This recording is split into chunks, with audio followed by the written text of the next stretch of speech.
Hi, it's Dan from Infinite Lives, and I'm here with Pontus, and we are looking at Westport Independent. So how's it going, Pontus? It's going great. We're having a bit of tiredness from being here a few days, but it's been really fun. So I looked at this game while we were walking past. My first impression, it looks like Papers, Please. A lot of people have that idea from it, and it's not very weird. Like, we have been inspired by that game in many ways, mostly because what Lucas Pope showed when he did that game is that you can have a very mundane task that becomes interesting when the context and the consequences are interesting. Yeah. And that's very much what we've worked with when we've developed this game. Then of course, like, the actual main idea and the what you do in the game is quite different. But that's sort of basic philosophy, or what you should call it, is something that we've worked with a lot. And then of course, the art is quite similar, which is sort of like doing document dystopian pixel art. You're gonna end up looking like Papers, Please, like whatever you do. So tell me a little bit about Westport Independent. So the Westport Independent is something we like to call a censorship simulator. In the game, you play an editor on one of the last independent newspapers in the country that the game takes place in.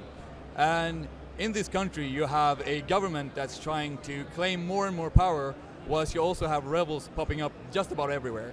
Okay. And in this chaos and confusion, you have the people who are looking towards you, the media, to get an understanding of what's going on and trying to get a grip of the situation.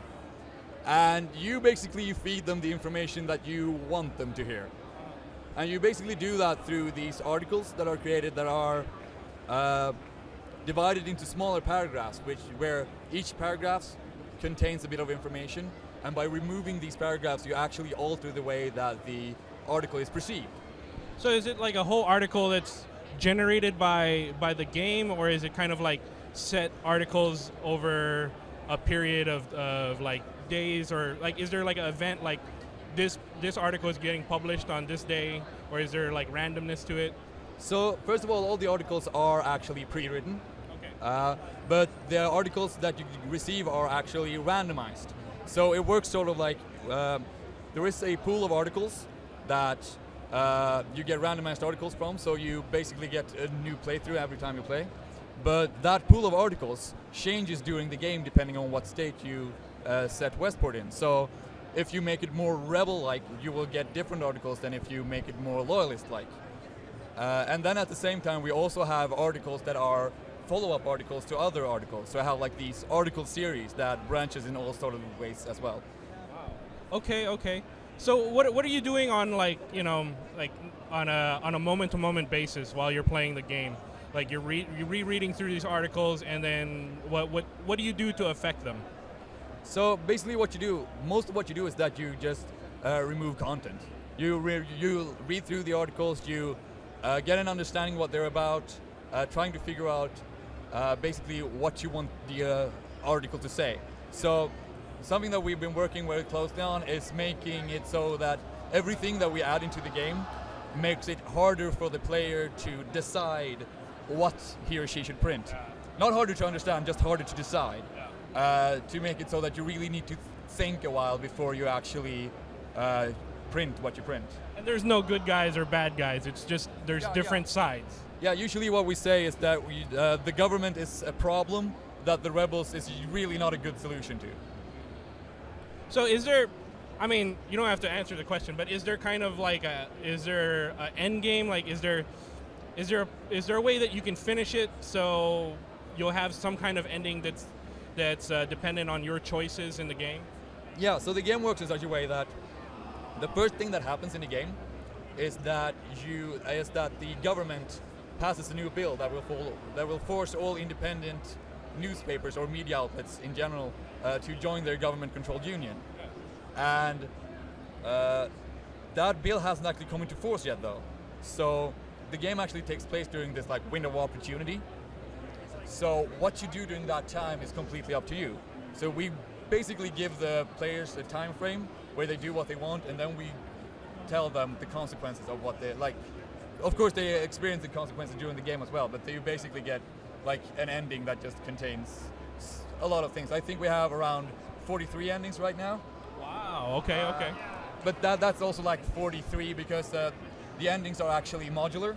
Yes. So we basically have so that each district and each character and stuff like that gets like their own ending during this thing. So like one ending is like 8 different pieces. Yeah, different pieces all put together. Yeah, 8 smaller endings put together into one big one. So. Okay, so I mean, humor me with this question. So making like kind of like a almost kind of like a documentary type of game about censorship. You've got newspaper, you got dystopian things in there, you got oppression, even kind of like rebels and a lot of politics in there. What inspired you to really to make this game? I mean, we talked a little bit about Papers, Please, but you look around the floor and there's a lot of games about like fantasy. There's people shooting each other, hitting each other with swords and everything. But I mean, from what I can tell, there's like there's this game and there's also something we looked at earlier called Sometimes Always Monsters, where it's kind of like got this very realistic kind of really trying to portray real life kind of thing. So what put you in that space where you guys wanted to make this type of game? So basically, we're like cynical, depressive douchebags. No, aren't we all? Aren't we all? No. So what actually this game comes from basically 2 sources, so to speak. So first of all, as we said earlier, we had played Papers, Please. Yeah. And basically what that told us was that you could actually make a game like this and you could sell it. Like, we just thought like, because you had games like Card Life and stuff like that before, and it's like, we just thought like, yeah, well, sure, you can do like a cool like internet experience, like a short bit of experience, but not actually something that you can survive upon. So that was like a thing that we had learned earlier, but what actually got us to making the game was a game jam called Lundén, where the theme that time was beneath the surface. And we basically did not want to make a game about digging or diving like everyone else was doing.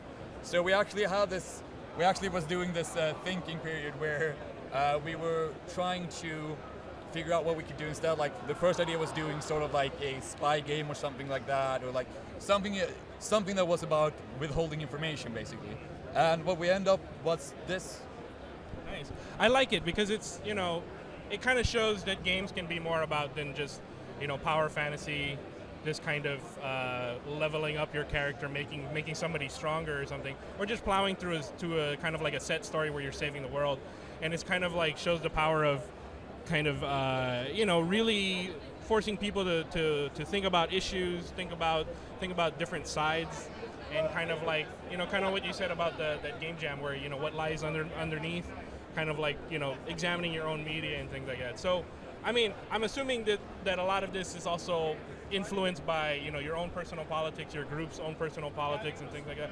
How do you find it hard where you're saying that there's like the government side, there's also the rebel side in the game, and you kind of want to represent them both, kind of maybe not equally, but kind of give them like a fair shot to the player so they know what they're about, and like, how, do you find it hard if you're kind of designing a part that's like a little counter to what you think like is like right or just or things like that? Sure.